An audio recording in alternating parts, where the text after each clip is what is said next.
For me, a great British castle is a fortress, a palace, a home, and a symbol of power, majesty, and fear. For nearly 1,000 years, castles have shaped Britain's famous landscape. These magnificent buildings have been home to some of the greatest heroes and villains in our national history. And many of them still stand proudly today, bursting with incredible stories of warfare, treachery, intrigue, and even murder. Join me, Dan Jones, as I uncover the secrets behind 6 great British castles. This time, I'm exploring one of the oldest and most notorious castles ever built. A fortress, prison, and execution place. Built to inspire fear in everyone who walked through its gates.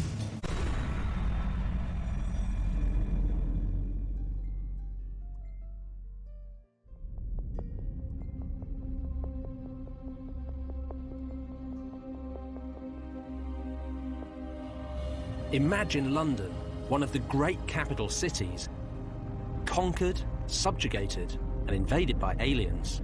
And imagine if they backed up that invasion by building something new, terrifying, and utterly overwhelming.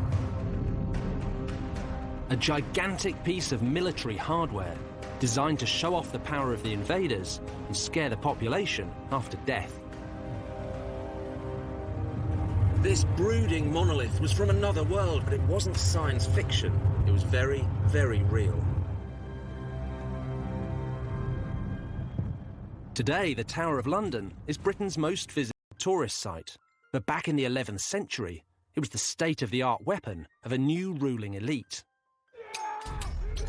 But of course, it wasn't built by little green men.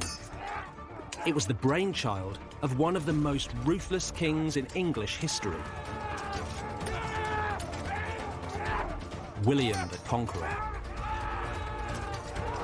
William was the illegitimate son and heir of the Duke of Normandy, which meant he was actually descended from the Vikings. And like any good Viking, he had a taste for sailing to new lands and taking them for himself. In 1066, he set his sights on England. William took an army across the English Channel and defeated his Saxon rival Harold at the Battle of Hastings. The Norman invasion, perhaps the greatest turning point in English history, had begun. London.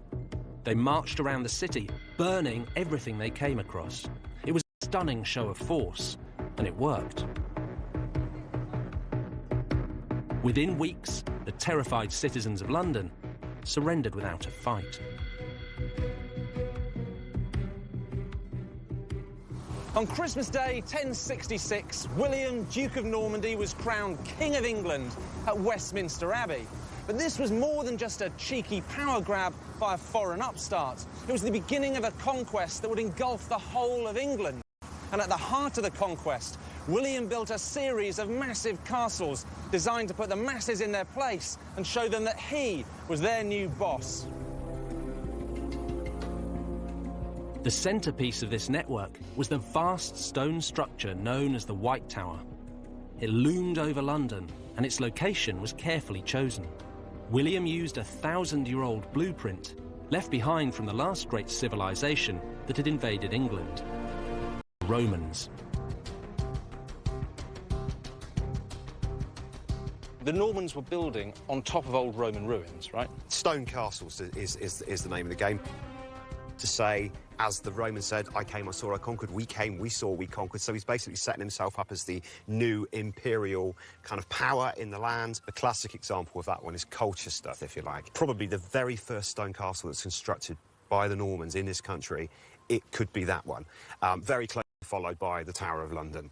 And then at London, he builds this massive stone castle, which is his seat of power within the capital city. There's another part to this story of the two castles as well, isn't there? It is supposedly the architect for both sites is the Bishop of Rochester, a guy called Gundulf. And J.R.R. Tolkien, who obviously everybody knows for Lord of the Rings, supposedly takes, because he's an Anglo-Saxon scholar at Cambridge, takes Gundulf, and Gundulf becomes Gandalf. And, of course, The Two Towers is the name of the book, the second book.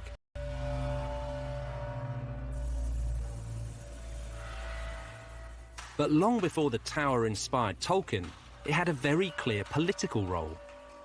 By building in stone, William was sending a message. The Normans were here to stay.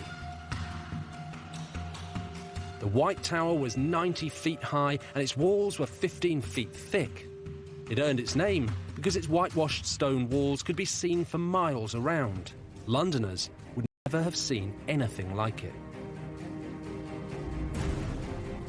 Heavily armed foreign soldiers stood behind thick stone walls, and it all sent out a clear message. This was a castle devoted to one simple purpose: maintaining royal power. London? Is it across the river with the mayor at City Hall? Is it with the politicians at Westminster? Is it with the money men in the city? Well, in the 11th century, there was no doubt where power lay. This enormous square fortress landed next to London, as threatening and as alien as a spaceship.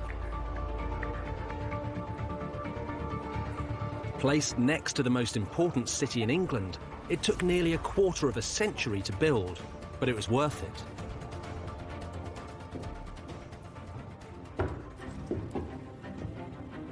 William was the new boss, and the White Tower proved it. Now, no one in England's capital would dare to disobey their new ruler. It seems hard to imagine today, but it's not. If you want to get a sense for how the tower loomed over London and overawed Londoners, the best way is to check out the 21st century equivalent. This is the Shard, the tallest building in Britain. 72 stories high, it really does soar above London, overshadowing everything that stands around it, much like the Tower of London once did. The view from up here is absolutely astounding. It's a cloudy day and you can see still about 14 to 15 miles in every direction. This must have been exactly how you'd have felt if you were a Norman king or a Plantagenet king down there in the White Tower looking over the medieval city. And down below all that, the Tower of London looks kind of puny. But you've got to imagine all of modern London and try and think back to what it would have looked like, say, in the 12th century when William Fitzstephen wrote his famous description of the city. And he described the Tower of London there, bang in the eastern corner, as rising up on ancient foundations, its mortar mixed with blood. Well, that was the eastern end, and the walls came out and stretched round what we now think of as the square mile.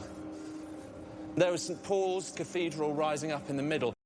And then down at the end on the other side, you had Westminster. And that was, as now, a political village.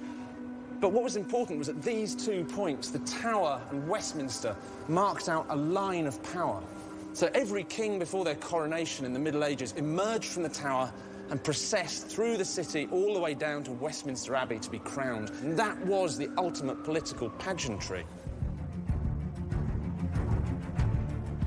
In the years that followed William's conquest, London grew rapidly. By the end of the 13th century, the population had reached over 100,000. But as the city grew, so did the Tower and its supremacy. And it's that tension between the Tower and the... In times of pomp and celebration, everything started at the Tower. But in times of chaos and crisis, it was a place to go and retreat. So this wasn't just a castle designed to overawe the common people. It was also somewhere to hide from them.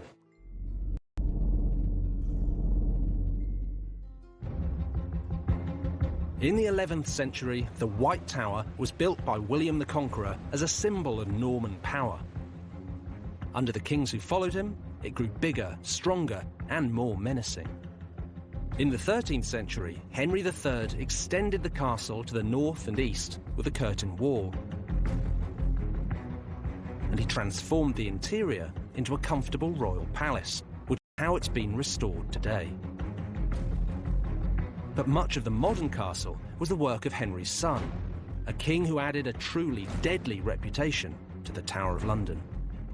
Henry III's son, Edward I, was a warrior king and one of English history's keenest castle builders. He spent twice as much on the Tower of London as his father, despite only rarely using it as a royal residence.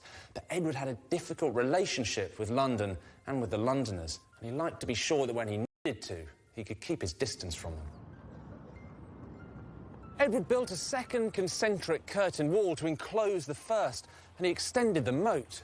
So the tower we see today is essentially the one he completed, and it was sending a very clear message to the city. Know your place. And know that I am your king. In the Middle Ages, castles weren't just places to house soldiers.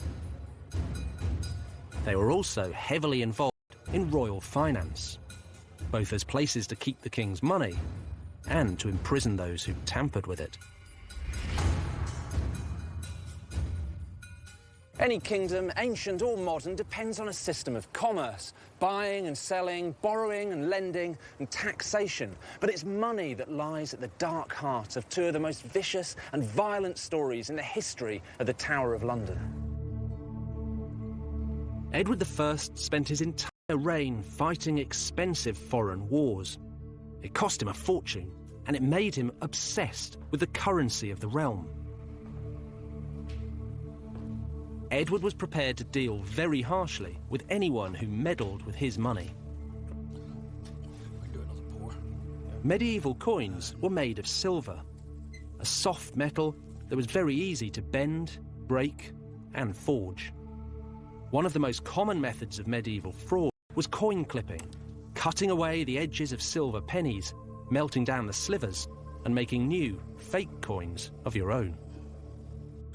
Actually stealing from the royal pocket. If you look at the definition of a coin, it's a piece of precious metal whose intrinsic value is equal to its face value and stamped with an official mark guaranteeing its weight and fineness. So it does exactly what it says on the coin. You have a penny, like that. It contains a penny worth of silver. And they all have to be the same, because that's what money is. It's the weight of the coin. The coins were weighed, not normally counted. So coinage was something that was taken really, really seriously in the Middle Ages. It had sterling qualities. English coin was renowned throughout the entire world. Because it was so pure, so regular. It was good quality and should have been good weight and good standard of silver. Which explains then why anyone who was caught doing, debasing the coin... It was treason. Clipped coins flooded the economy and caused inflation. They made foreign merchants suspicious of doing business with the English, and they reduced the real amount of tax that could be collected from the people. In 1278, Edward decided to get a grip on his realm's money, and the Tower was at the heart of it. Since Edward wasn't using the Tower much as a royal palace, he decided to move the mint within the walls. It was here, on Mint Street, which stretches for 3 sides of the Tower of London. It was an enormous operation. Edward's new mint improved the look of his coins. But as well as fixing the coin itself, Edward wanted a scapegoat to punish for the widespread crimes of clipping. He found one in England's most vulnerable community, a minority that was involved in finance and money lending: the Jews.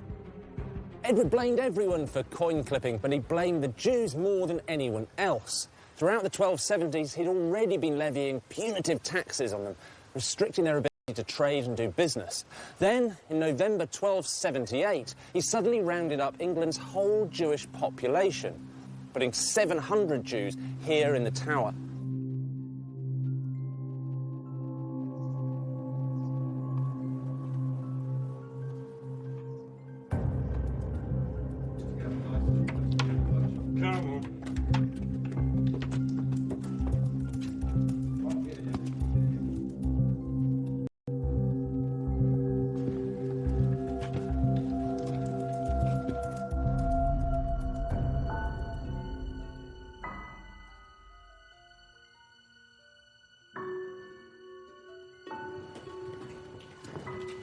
Get in there.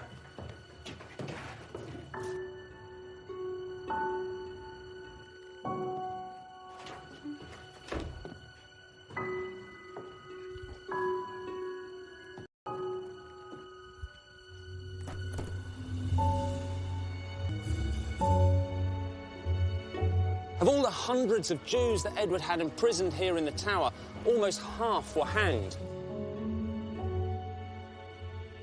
In fact, for every Christian executed for coin clipping, 10 Jews suffered the same fate. And within a decade, Edward had passed an act of expulsion, banishing the Jews from England for nearly 500 years. This was the worst Jewish massacre in British history. But Edward's actions were met with little more than a shrug from the rabidly anti-Semitic society of medieval England. And what was more, he had bolstered the fearful name of the Tower of London. By the end of Edward's reign, no one would dare to question the authority of the Tower. But 100 years later, the Tower's mighty reputation was blown to pieces as the castle found itself at the centre of the greatest popular uprising in British history, the Peasants' Revolt. In the second half of the 14th century, England was going to the dogs. The new king, Richard II, was a 14-year-old boy, and the country was being governed by his councils, led by the Lord Chancellor, Archbishop Simon Sudbury. But Sudbury's rule was a disaster, and throughout the country, people were starting to mutter about rising up in protest. In 1381, people were moaning about the same sort of things they still moan about today: war, death and money. A war had been going on with France for generations. The Black Death had wiped out nearly half the population of England. Then, on top of all that, came a tax, a poll tax, levied on everyone, old and young, rich and poor. And there were 3 of them, levied on England, one after the other, in 4 years. The poll taxes were the final insult to a country that was well and truly fed up. On the 13th of June, a large group of militant protesters led by the Kentish rebel Wat Tyler entered London. They burned jails and legal offices. They chopped the heads off anyone associated with the government, piling their corpses in the streets. The following morning, Tyler and the rebels turned their attention to the ultimate symbol of political power. The Tower of London was the rebels' central focus. But why? They didn't want the lavish apartments, the royal jewels, or even the coin in the mint. They didn't want to capture the king, the teenage Richard II, which is just as well, because on the day they stormed the tower, he wasn't even here. What they really wanted was the traitors who'd imposed the poll tax. This is like today's Londoners. Archbishop Sudbury knew that the rebels were baying for his blood. Terrified, he and his ministers fled to the White Tower, where they hid in the chapel and prayed for salvation. Nomine Patris, et Filii, et Spiritus Sancti. Amen. Archbishop Sudbury and several other royal ministers had taken refuge in the tower because it was supposed to be the safest place in London. But when the angry mob burst through the doors, suddenly it was the most dangerous. Sudbury was hiding in this chapel when the rebels found him. He'd been saying masses all morning, and now he was saying his final prayers. Most traitors were brought to the tower, but now Sudbury was about to be taken out of it. He was dragged out to Tower Hill and decapitated. His head was stuck on a spike, with his bishop's mitre nailed on for good measure. For a gang of ordinary peasants to take what was basically the Prime Minister of the day out of the chapel in the greatest fortress in the land and hack his head off on Tower Hill, it's completely extraordinary, and this is almost like communism 600 years before its time. The following day, the young King Richard met the rebels to hear their complaints. But the meeting turned violent, and when Tyler made a move toward the king, he was grabbed by one of Richard's men and run through. A revolution was avoided, but only just.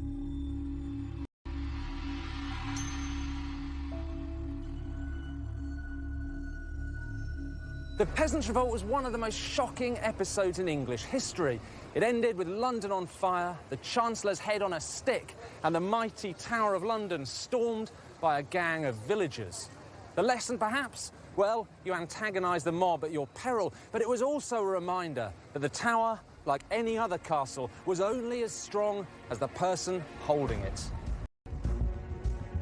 The Tower of London survived and regained its reputation as a menacing fortress.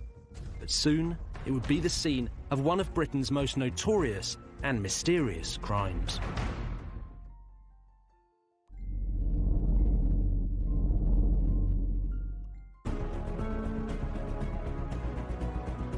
The Tower of London, first built by William the Conqueror, began its long life as a military weapon aimed at the City of London. Over the centuries, its power and prestige grew. Kings stayed in the tower the night before their coronations, and they retreated behind its walls to ride out periods of rebellion and war. But occasionally, kings would go into the tower and never come out. One of the great mysteries, and it's easy to see why.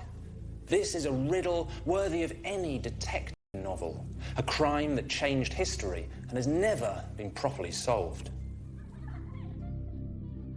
The princes in the tower were 12-year-old King Edward V and his brother, the 10-year-old Richard, Duke of York. In 1483, their father, Edward IV, died suddenly at the age of 40. The boys' uncle, Richard, Duke of Gloucester, quickly took them into his custody and placed them in the Tower of London. He claimed to be their protector and promised to rule the kingdom on their behalf. But soon, Richard's plans changed. He declared the two princes illegitimate and took the crown for himself as Richard III. The boys were no longer in the tower for their own safety. They were prisoners. For a few weeks, passers-by saw young Edward and his brother playing games in the tower gardens. After a while, their servants were dismissed and they gradually disappeared from public view. By the time Richard had been king for a couple of months, his nephews had vanished completely. They were never to be seen again. For centuries, the fate of the boys was a mystery. Most writers in the Tudor years blamed Richard III, including William Shakespeare, who portrayed him as an evil, hunchbacked, crown-stealing murderer. But was he really a murderer? Without any bodies, it was difficult for anyone to be sure. Then, suddenly, startling new evidence was turned up, hidden deep within the fabric of the Tower of London.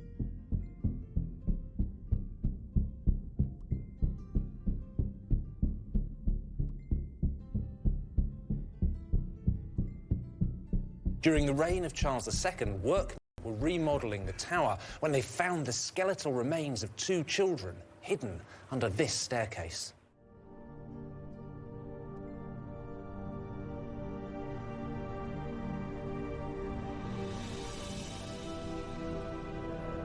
When Charles II heard that the bones had been found, he wanted them reburied with royal dignity, which is why today they're here in Westminster Abbey in this beautiful casket designed by the great architect Christopher Wren.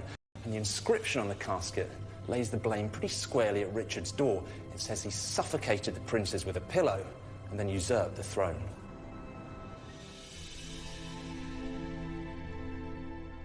Richard III was dug up under a car park in Leicester in 2012, and his bones were subjected to expertise almost 100 years.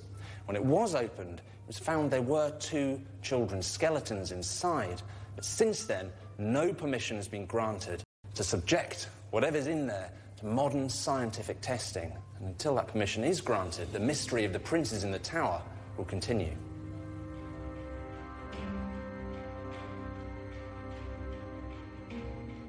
Even if the riddle of the princes in the tower is never solved, their story will continue to be one of the most notorious in British history, and an important part of the legacy of the Tower of London. But one thing is for certain: the princes were not the first prisoners to suffer in this castle, and they certainly weren't the last. 2 million people flock here every year to visit one of history's most notorious prisons. But where's the prison? There are no dungeons here. There's not even a torture chamber. But OK, over the years, plenty of people have been locked up in this fortress, ranging from Ranulph Flambard, the first prisoner who escaped, to the Cray twins, who were banged up here for avoiding military service. So there are reasons why being sent to the Tower has become one of history's most resonant phrases. But in the Tudor years, the Tower earned a new reputation. It wasn't just a place where people were banged up. It was a place where people were sent to be executed. And one English king was particularly fond of sending his victims here.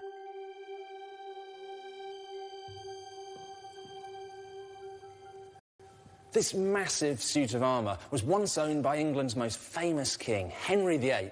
And you look at it, well, it tells you everything you need to know about Henry's self-image. It's big, it's manly, it's virile. It all points very obviously to one place. And this was owned by Henry towards the end of his life in 1540, when he was fat and grumpy and ill and tyrannical. And that's the Henry I associate with the Tower of London, because it wasn't his fortress or his palace or even his playground. It was his personal prison, where he locked up those he thought were traitors.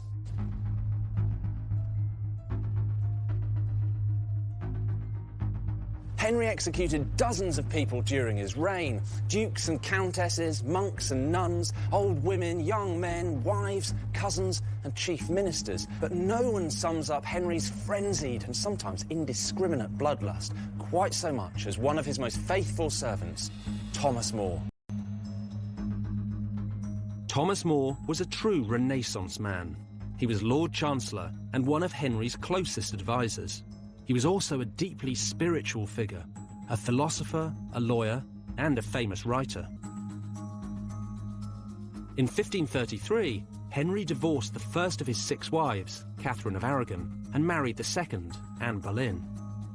More thoroughly disapproved, and although he knew it would enrage Henry, resigned from the House of Commons in protest. As a devout and principled Christian, More couldn't accept Henry's decision to defy the Pope by divorcing Catherine and taking Anne as his new queen. But as one of the king's most powerful ministers, he didn't want to antagonise Henry either, so initially he bit his lip and kept quiet. But then Parliament passed an Act of Succession confirming Anne as Henry's queen and any sons she should have as Henry's heirs, and the king demanded that everybody, including More, take an oath to support it. Caught between his loyalty to the church and his allegiance to the king, More found himself in a desperate and impossible position. Did he follow the orders of his master, or stay true to his basic Christian principles? Here at All Saints, his private chapel in Chelsea, he prayed for guidance. But when he was summoned before the Archbishop of Canterbury, he was given an ultimatum: support the king or suffer the consequences.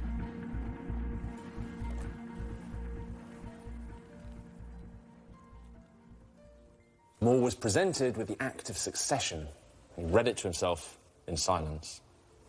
Then he was presented with the Oath of Allegiance. He read it in silence. But he couldn't swear the oath.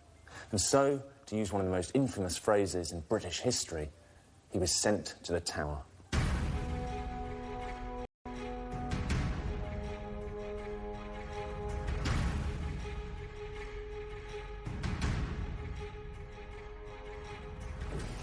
There's some debate about where More was held, but many people think it was here in the basement of the bell tower next to the modern constable's residence, which is normally off-limits to the public. In a way, this bare cell, with its sandstone walls and high vaulted ceilings, feels like a chapel. And as a prisoner of conscience, More spent months here, reflecting on his life and possibly his death. At first, More's imprisonment wasn't too bad. He was allowed to read and write, he could have visitors, he could take walks in the grounds of the tower. This was more like a civilised house arrest than being chucked in a dungeon. But within months, Parliament had passed yet another act, making Henry the absolute head of the Church in England. And cutting the country off from the authority of the Pope. The pressure on More was building. They may have been lifelong. As one of the most highly respected men in all of England edged slowly towards his doom, More himself described what happened next.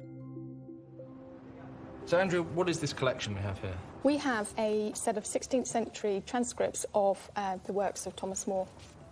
So much of it. So now we know what More's been accused of, but what was his punishment? Because that's in here as well, isn't it? So we are told that he's going to lose all of his properties, his land shall be deemed and adjudged in our said sovereign and his heirs in like estate, form and condition as they were before.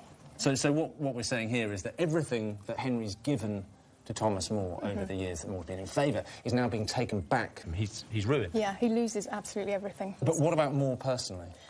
Halfway down this page, we read, "and also shall suffer such pains of imprisonment of his body." So that great old phrase, sent to the tower, that's the rest of More's life. Exactly. The ruthlessness of Henry, I suppose. Absolutely. And by this stage, I mean, he was a complete monster. He really was. More was visited twice in May and June 1535 in an attempt to get him to take the oath of allegiance. But he saw this as a real dilemma. On the one hand, he was a devout Catholic. On the other, a loyal subject of the king. And he said, this act of Parliament is like a two-edged sword, for if a man shall swear one way, it will confound his soul. If he swears the other way, it will confound his body. In other words, he was damned if he did and damned if he didn't. In the end, when he was pressed to take the oath, More remained silent. On the 1st of July 1535, Thomas More was taken from the Tower of London to Westminster, where he was tried for high treason. His accusers deliberated for just 15 minutes before giving their verdict. More was found guilty of treason and he was sentenced to be hanged, drawn and quartered. He was taken by boat downriver to the Tower to await his fate. Having defied his king, More was sent back to this room to contemplate his awful fate. On the day before he was due to be executed, he wrote one final letter to his beloved daughter, Margaret.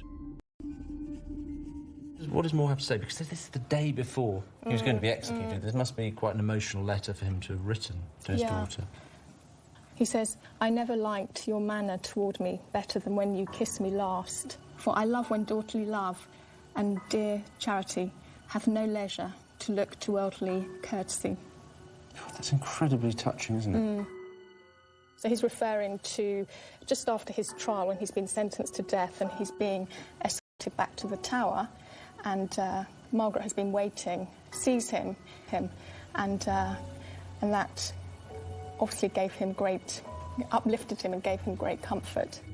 She really seemed to understand him, and she seemed to really understand why he felt unable to swear the oath of supremacy, and she supported him in that decision. And I think, you know, we're kind of sitting in front of More putting pen to paper, imprisoned in the Tower of London. It doesn't get much more spine-tingling than that, really.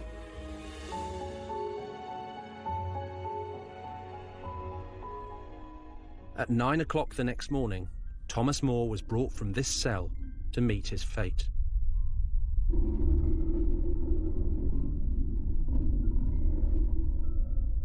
In the end, he wasn't hanged, drawn and quartered, but simply beheaded as a traitor. His final words were, "The king's good servant, but God's first." Thomas More's execution was only the beginning of Henry's reign of terror. And throughout the Tudor years, plenty of other noblemen and women found themselves locked up here, waiting for the executioner's call. None were more famous than Henry's second wife, Anne Boleyn, just 1 year later. Anne Boleyn stayed in the royal apartments here at the Tower of London on the night before her coronation as Henry VIII's queen. 3 years later, she was back on the morning of her execution. Now, for Anne's daughter, Elizabeth I, it worked the other way round. She was a prisoner here at the Tower of her sister, Mary I. Within a matter of months, she was leaving the Tower on the morning of her own coronation. In Tudor times, treachery was a fickle concept, and today's king, queen or royal confidant could easily be tomorrow's traitor.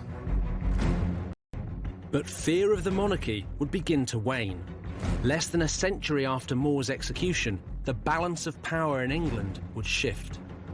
Soon, the dominance of the Tower of London would be overshadowed by the will of the people.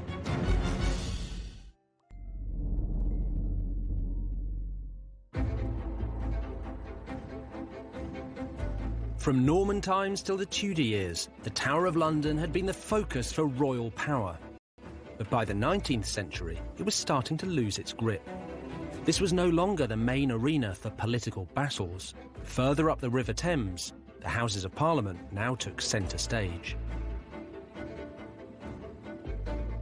Now, the Tower took on another role. It began to attract tourists. And they weren't just here to inspect the ramparts. One of the main attractions was some of its more exotic inhabitants, because it wasn't just humans who were locked in the child, escaped at this time. He was afterwards, by command of the king, baited to death with dogs upon a stage. Well, it gives an insight into the cheery humour of the 18th century, doesn't it? Oh, dear. What's amazing is this tiny little book is one of the first known guidebooks to the Tower of London, and it's full of miniature portraits of animals. It's extraordinary to think that for 600 years, the Tower was home to the menagerie, or London's main zoo. For more than 900 years, since the time of William the Conqueror, the Tower of London has been a royal palace. Now, royals get a lot of gifts. In fact, the present royal family has received a bear, 2 sloths, a baby crocodile, an elephant, a horse, and a canary. In 1252, the King of Norway presented the Tower with a very exotic gift, its very own polar bear. Now, the royal records show the purchase of a muzzle, a chain, and a long length of rope so the bear could go fishing for its own food in the river. England's medieval kings needed somewhere secure to put all the animals they received. Naturally, they chose the strongest castle in the land, the Tower of London. Over the years, the Tower was home to everything from monkeys to Barbary lions. And my favourite, a pair of dog-faced baboons. In the 18th century, the Tower of London opened its menagerie, or zoo, to the public. To get in, you had to pay 3 pennies, or bring along a cat or dog to feed to the lions. By 1828, the Tower held over 280 animals, but one man was not impressed. Arthur Wellesley, Duke of Wellington, was the heroic general who defeated Napoleon at Waterloo. Now aged nearly 60, he was made Constable of the Tower. The old soldier had plans for the great fortress, and they didn't include wild animals or the noisy crowds that came to see them. As far as the Duke of Wellington was concerned, the Tower was a barracks for troops, not a circus or a zoo. On top of that, the place was filthy, the water in the moat was fetid, and there was cholera among the troops. Now, Wellington was a founding member of the Zoological Society, and to his mind, cleaning this place up meant the animals had to go. The Duke of Wellington knew that housing wild animals in a medieval fortress was an accident waiting to happen. And he was right. In 1835, when one of the lions allegedly mauled a soldier, the Iron Duke had had enough. He relocated the entire menagerie to Regent's Park, where it became one of the world's most famous collections of animals, London Zoo. Wellington got rid of a ship-shaped military barracks. They named a building after him where they now keep the crown jewels. But you know what? The ultimate irony is the Duke of Wellington hated tourists. Wellington proposed that the public should be kept out of the Tower of London. He called them a nuisance and a threat to security. Fortunately, for the millions of tourists who come here every year, he never got his way. For nearly 900 years, the Tower has dominated London and fascinated the world. Today, it remains the most famous British castle of them all. In the end, the story of the Tower is about the mob, and it always has been. The Tower was built to frighten and subjugate them. It's been used to appease them, locking up criminals and foreigners. And of course, it's been used to amuse them, whether coming to the zoo or going out to Tower Hill to watch traitors being beheaded. And it still amuses them now, a royal fortress invaded every day by thousands of ordinary people pouring in off the streets of London.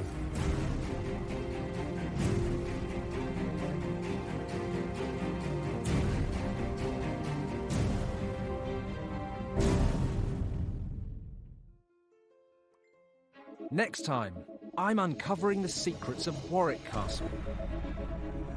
A place where kings have been imprisoned, royal favourites murdered, and Hollywood stars entertained.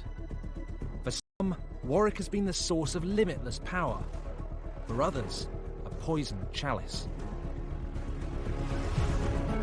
And you can catch all that next Thursday at 7. A storm is approaching and it's going to be trucking hell on the frozen frontier tonight. Stay tuned for a hair-raising ride as the Ice Road Truckers return with a new series here on Channel 5. That's coming up next.